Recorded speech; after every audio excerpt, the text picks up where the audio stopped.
It's a stick up. Give me all your money. Put all the money in the bag. But I ain't got no money.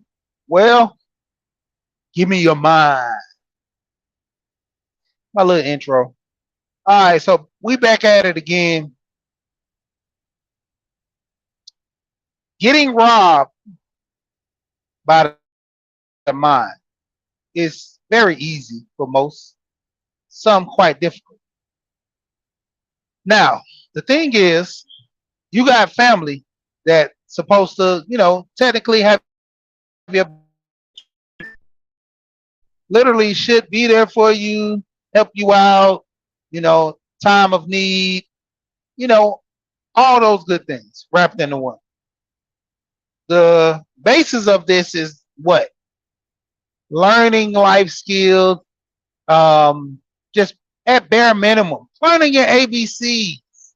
You know, it it starts a chain reaction. Learning my ABCs. I'm learning how to pronounce words. I'm learning how to read. Therefore, being educated from small books, starting from picture books to books with letters and words and so forth into chapter books. Just the necessity, of reading something small as a pop up book with cat hat to, a philosophical book or even possibly the encyclopedia, you know. And the thing about it is, when it comes down to it, your mind easily can be robbed if you're not putting in. It's like going into the bank. Every time you deposit money into the bank, what happens? Your bank grows. Same thing with the knowledge. You have to keep depositing the knowledge into your mind to see that result of that change that's going on in your mindset. And a lot of people, are neglecting that nowadays, more or less raising their kids up to be self centered, or even if they're not doing it, society is doing it. And everybody you should know, if you come to my channel all the time, I always say two things. I always talk about society standards, and I always talk about knowledge of self. So those are the keys that most people need to have within a successful relationship. I mean, just from what a person, personal standpoint, from a person, their selves, and with their significant other or somebody else, even with it being a friend, because society standards put boundaries on us to where, prime example, back in the day, you know, it was encouraged to get married and have kids. It was encouraged to be a wife. And, to a degree almost nowadays, that kind of gets shamed, and the norms are not the norm anymore.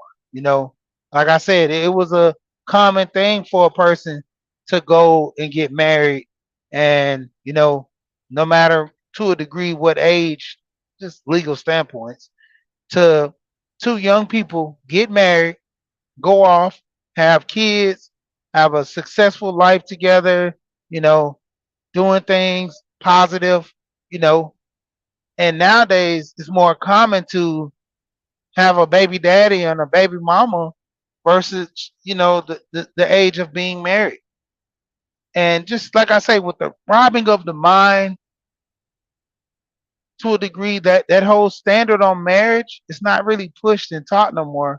So people, come up with their own different standards on, well, I think it's okay if I live my life like this. I think it's okay if this and that because I see other people doing it. And that pushes that mold of that society standard to where maybe it's not that bad for me to, have a kid out of wedlock or deal with a woman from this standpoint because it starts to be the norm, you know. And in most cases, you have it to where it's like that, to where, you know, as long as your child's happy, you're happy with it. But you're technically robbing them of their, you know, like I said, the mindset to where they're not getting all the information. And one thing I'm gonna harp on really with this conversation is the knowledge of money. Because a lot of people don't get it. You know, I was on Big Buy's channel. Shout out to Big Buy, and Big Buy was talking about that his mother never taught him about 401k, any kind of different retirement plans or nothing. He learned it from a coworker at his job, you know, and it gets to a degree where most parents didn't work a job that had some type of financial structure like that, so they couldn't teach it to their kids. You know, most of the time, parents can only teach what they know. You have a lot of parents that don't go out of their way to seek knowledge, to be somewhat informed of certain things, to where when a conversation presents itself, they're a little knowledgeable about this stuff and can pass down some of that knowledge to their kids. You know, from a standpoint,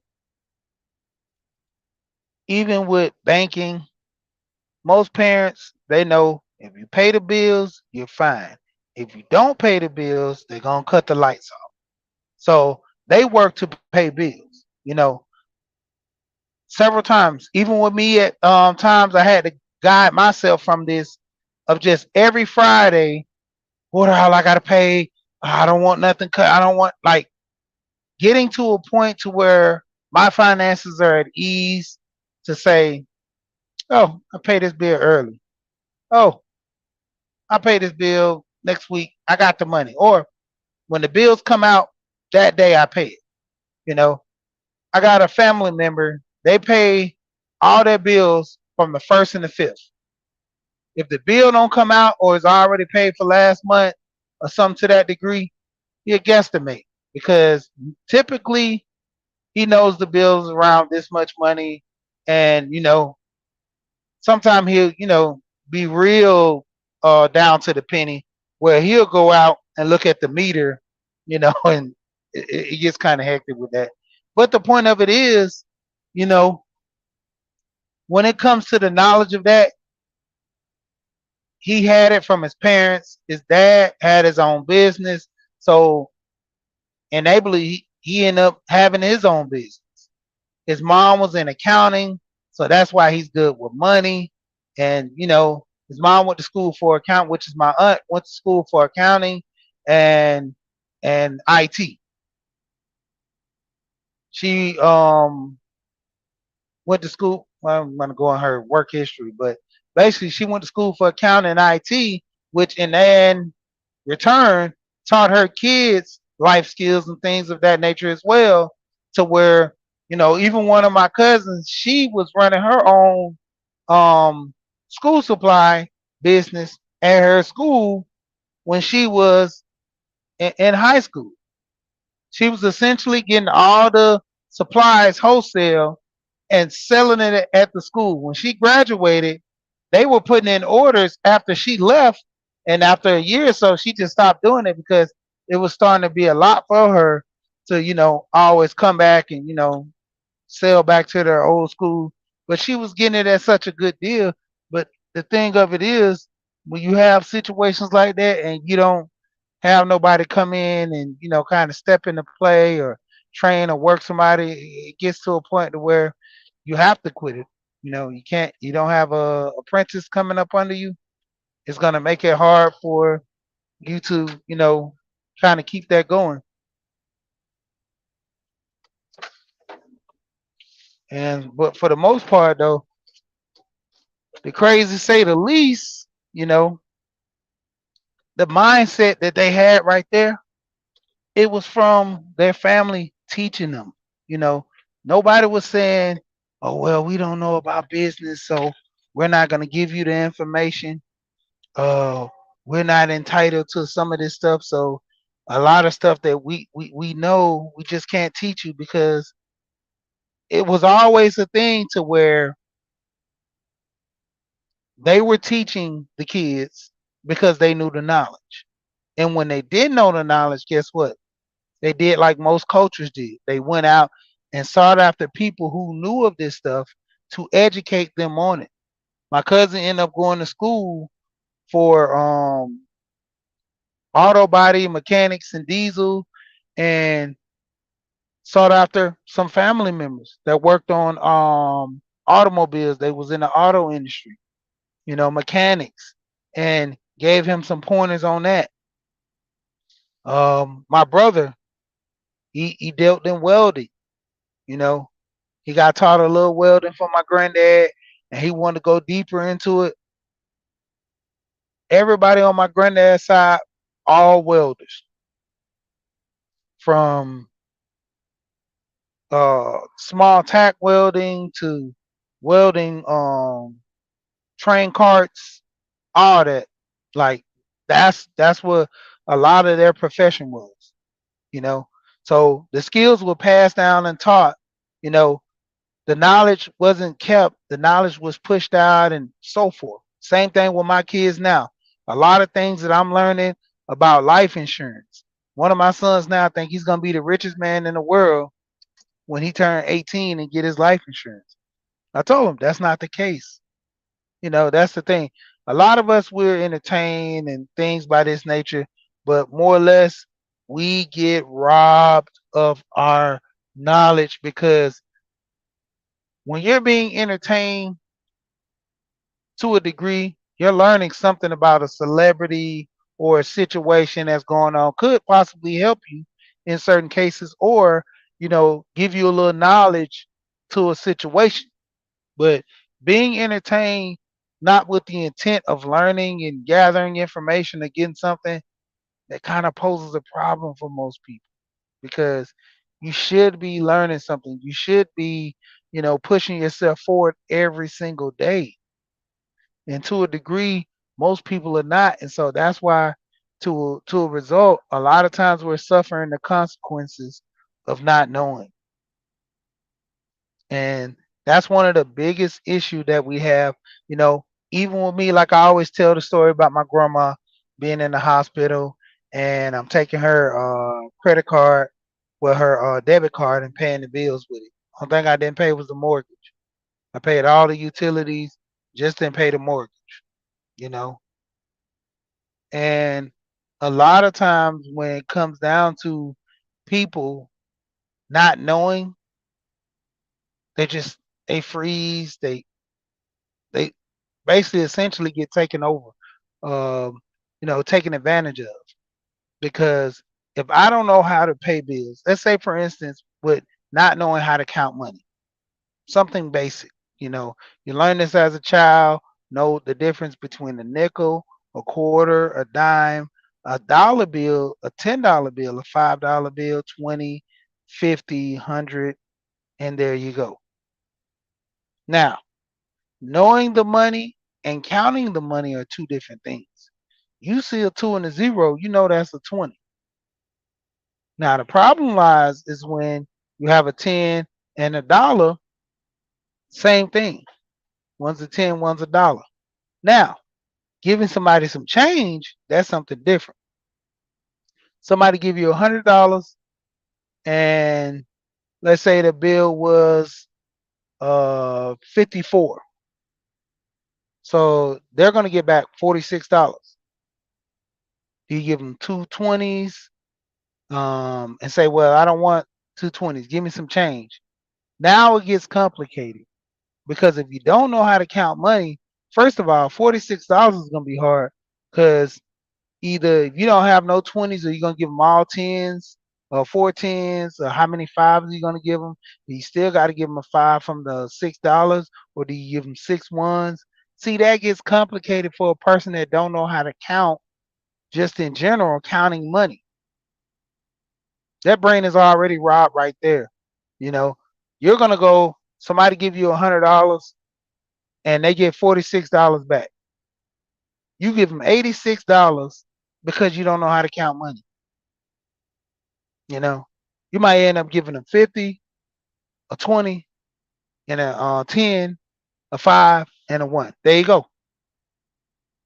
$46 right there. They thank you and leave. 9 times out of 10, Not too many people, even if you're in a struggling position, you're not gonna correct somebody and say, "Hey man, you gave me too much money." You know, at some points I used to do the same thing. Somebody give me the wrong change, I don't work here. First thing I hit in my head is blessing, and I walk out. Now that I'm older, I'm like, I'm not gonna sit here and take that money like that because I know better. When I was younger, it's not even a thing about being young and dumb. It's about a mindset. When I was younger, I thought as a child, I did things as a child. I did childish things. But as I became older, I put away those childish things and focus on reality and the real world that that lady or that man could get fired for giving me too much money because their register is going to be short. You know, in a situation to where I put that other person in jeopardy of losing their job. For all I know, that person could have 5 kids. You know, that person could, easily with 5 kids, don't have this and that, and I ruin that for them. So why not go ahead and do what's right, do the best thing, and correct, give them the correct change. That's the thing. Like I said, with robbing the mind, if you're not being taught this knowledge, you're actually losing out in life. It's easy to rob people of the mind by not giving them information. That's the key. Knowledge goes a lot further, you know, than the entertaining side. Because even with being entertained, it's cool, but you're still, I keep saying this and I always go back to this, you're gonna get older. You're gonna get old. And when you get old, that entertaining and all that, it's all fun and dandy until you wake up one day, you have no money, you have no plan. You didn't plan to get old. I remember back in the day, prime example, all the gang members, when I used to stay in California, the biggest thing was for you to hit 18. That gang life was so big. The biggest thing for you was to hit 18 as a young man in that street life. If you hit 21, pretty much you was gold. Like, technically speaking, to hit 21 and you're a gangbanger or you just in a rough neighborhood that bangs, and you essentially don't watch yourself, you don't play, you don't deal with the colors, you're essentially in trouble. You're essentially in trouble. But to a degree, the ones that did make it, that's why you would have OGs that are like 21, 25, the baby gangsters, the life expectancy of a baby gangster, it's rather kind of, to a degree, they'll live, 5, 10 year stretch. But those are the ones that are always doing the wild stuff. The OGs, why you got 21, 20, 18 to 21-year old OGs, because what's the old song? Gangsters don't live that long. And that's the whole thing about that. When you getting into the mindset, a lot of those gang and lifestyle, they didn't live that long. So what did they do? They didn't worry about saving money. It was that whole YOLO life, spin it. As soon as I get it, spin it. I see a nice car, I'm going to buy that nice car. Going to buy the shoes, going to buy the clothes. You know, I think it was a rapper or Slim Thug I was listening to. He said, "There's no 401k plan for a hustle." You know, there's no stock options for a guy that's hustling in the street. So the whole term of getting it out the mud, anytime they had money, they would always spend it. But then you would catch these OGs older and they possibly get a little city job or something to support means, and not discrediting or saying anything bad about it, because you have to eat, you got to survive. But the point of it was, you know, the knowledge wasn't there. A lot of those guys didn't really essentially. have anybody helping them, showing them how to save money. You had quite a few. I know a guy, he made $1 million in the streets selling drugs and got out the game and essentially taking care of his family. He put his wife through school, he put himself through school for business, and at the end of all that, he got out pretty much unscathed. He started two businesses for himself, and you know, his kids, everybody's doing good. He took what he had and got knowledge with it. Like it is very few guys who are in the whole drug and street game that are wanting to go to college. He didn't let the whole surroundings, his environment break him to the point where he won't be knowledgeable. And most don't do that, you know. And that's like one of the biggest things that, he kind of, you know, was the cream of the crop. He rose above most. And when it comes down to it, essentially, how many of us, actually got the knowledge for that? How many of us are actually moving in the right direction or the right way to where we can get things done? Or possibly giving this knowledge to our kids, grandkids, if we have grandkids.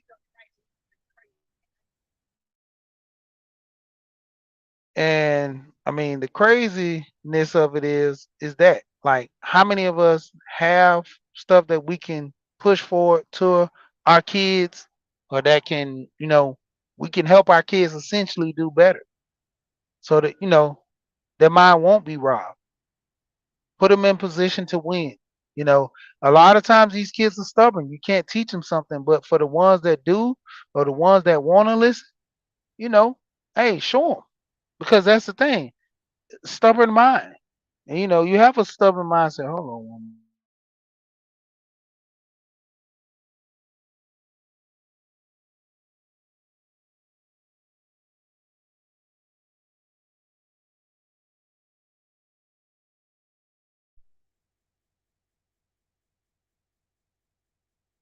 Yeah, because you see, you literally have a stubborn mindset to a degree. A lot of people are stubborn in their ways. They essentially do not want. And thank you, April Showers, for dropping people's link in the chat. I always say that. I'll be forgetting to say that too. That people can drop their links. Mostly everybody's rich, so you should be able to go to each other's channel. But drop your links. I follow good content, and the content speaks for itself. And I appreciate that, April Showers. And like I said, essentially, with robbing of the mind, you don't get the knowledge. The knowledge is not passed down. You're not helping one another. Essentially in your family, let alone in your neighborhood, giving the knowledge and pushing forward for everybody to succeed. You know, there are little kids, that might need help. There are, and I always say this first off, if you're trying to help somebody, it always starts at home and spreads abroad. I can't help the neighbor's kid get into college and not essentially help my kids get into college. That's a bad deal all around. So, knowing what you know, you should, to a point, have a situation to where you're at advantage of helping not only just your kid, but everyone else essentially when you can't. If you can't, that's the thing. Starting, one thing and try to work on it and finish it at a time compared to trying to do for everybody, it's a give and a take issue. You know, a lot of us we try, but we can't help everybody. You know, and that's the number one end thing. We can't. You know, a lot of people are gonna get robbed of the mindset. You know, their parents are not gonna help. Sometimes you have this debate amongst your kids to where I've seen in most cases where a mother and father don't want their child to do better than them because they essentially look like if my child rises and then I fall, no, and that's what has always been. I don't know this. I haven't seen this like in my family, but to a degree, I've seen a lot of people don't want their child to do better. 10 out of 10. My aunt kids are doing better than my aunt. You know, I'm essentially crossing bounds over, I say my grandma now, but my mom and my dad, like I still gotta go. I got long ways to go. Like even with the life insurance and I gotta get a trust. My dad had a trust for me and my brothers, you know. My dad essentially left things in play to where my mom, she didn't even have to work for a couple of years after my dad passed. And that's what I was telling my wife. That's what my life insurance is, essentially to the point if you don't want to work, because this is losing someone is a tragic thing, let alone losing a mother and a father, but losing a significant other like your husband or your wife, that's something to a point that can, kind of cripple somebody for a couple of months, have their mind all thrown off, especially if it's unexpected. You know, most of the time when you have an illness, you prepare for it. But if it's something that not an illness and you're not prepared for it, man, it'll take you, dude. Like it'll take your mindset. But like I said, going back into it, and I'm gonna get ready to end with this: feeding the mind, essentially helps you from prevents you from being robbed. Because at the end of the day, all we have is our mind to be elevated to do better. Without our mind, for us to be elevated, we're essentially walking around as zombies, getting robbed of our resources, getting robbed of, like people have talents, you get robbed of your talents because you're not using them. When you're not using your talents, you're being essentially robbed, you know, and a lot of people don't realize that till it's too late. I've been on a job for 40 years and nothing to show for it. Recently, the company Yellow closed down. There were drivers that been there waiting on a pension because they was in a union, and when the job shut down, the pension, the union shut down with it. All those guys' money were gone. Like they literally, man, I'm talking about all their money gone. They had one guy nothing up on camera, and they was trying to get the guy to come down. He's like, "No, I gave you guys 20 years of my life, and now I can't retire." And he probably was banking on a pension. Didn't set up an IRA because 401k through your job. If you didn't do that, you didn't set up an IRA. Like, what is your fault? Like, what's the backup? All you was depending on was this pension, and then now the pension's not gonna come through. What am I gonna do? You know, I didn't get life insurance, so I can't go on my life insurance and grab money whole life. And even when Alonzo talks about this a lot, that a lot of people essentially will go in there, deal with their job, even with life insurance. You'll just get $10,000, just barely enough to bury you. What about that generational wealth?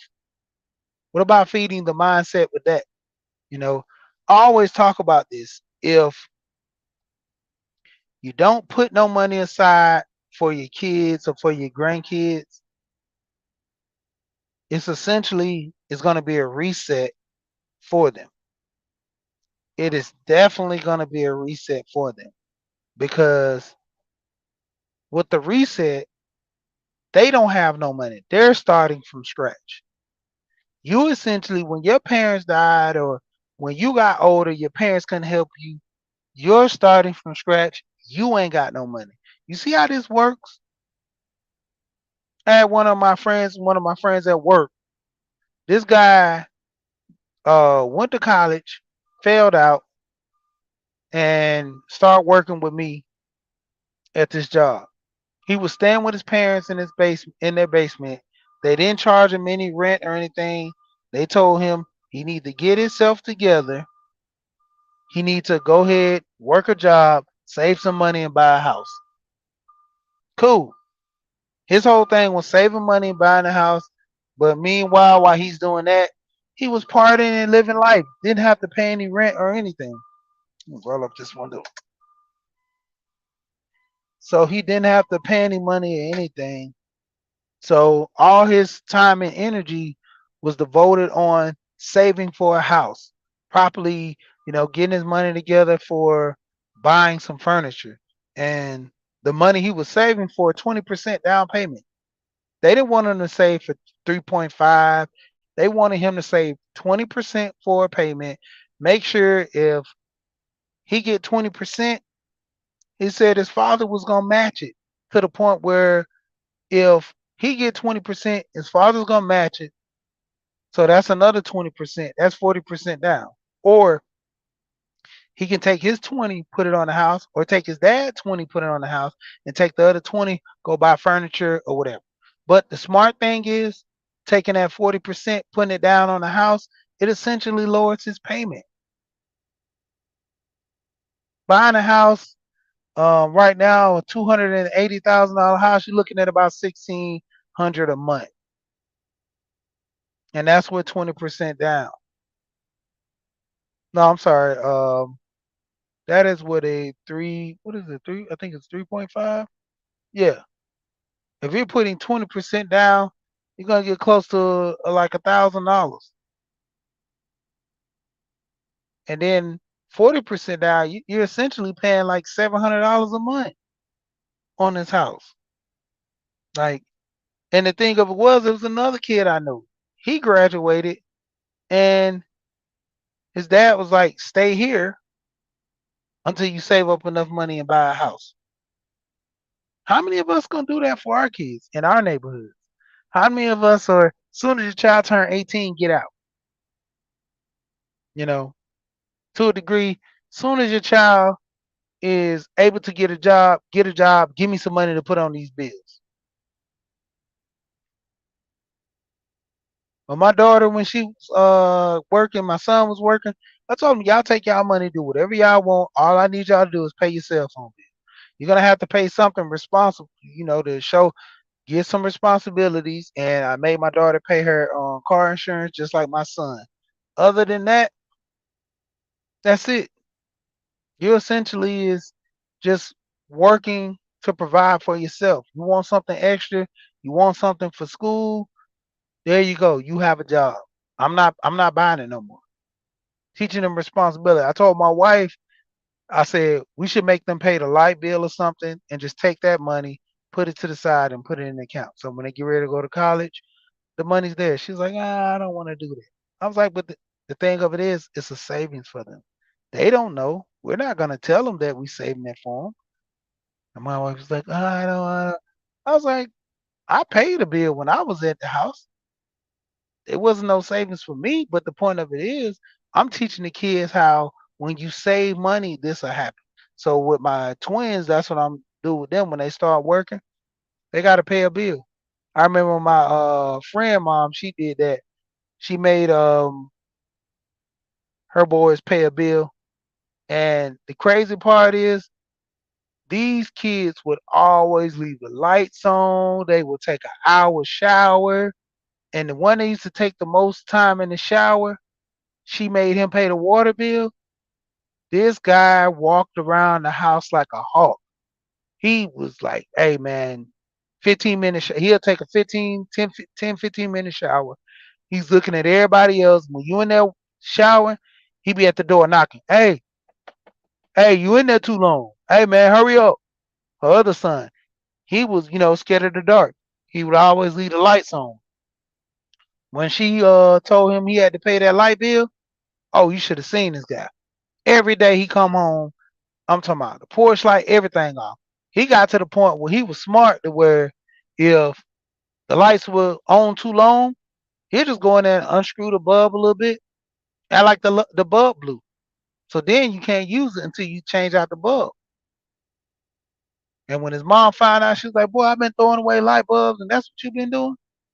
He's like, "Y'all always leaving the lights on, making my bill go up." And that was the thing for them. They learned that. See, their mind wasn't robbed because essentially she taught them a skill. She taught them a skill like, look, This is how you pay bills. This is how you're gonna save on your bill. So get to it. All the stuff that they were doing, now they understood why mama always said cut the lights off. You're taking too long on the shower because they were doing it. And with that being said, shout out to everybody that came through. Peace to the chat. Don't let nobody rob your mind. You know, Essentially gather information, learn, you know, teach your kids. If it's things that you didn't learn, go out there and seek the knowledge and give it to your kids. The basic skills, everybody needing to know how to pay bills, saving money. Don't just spend every check. Don't work just to get paid.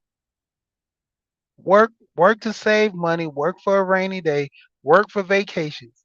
Don't you know most people don't even take yearly vacations? As it stand right now, I literally think I've took 5 vacations this year.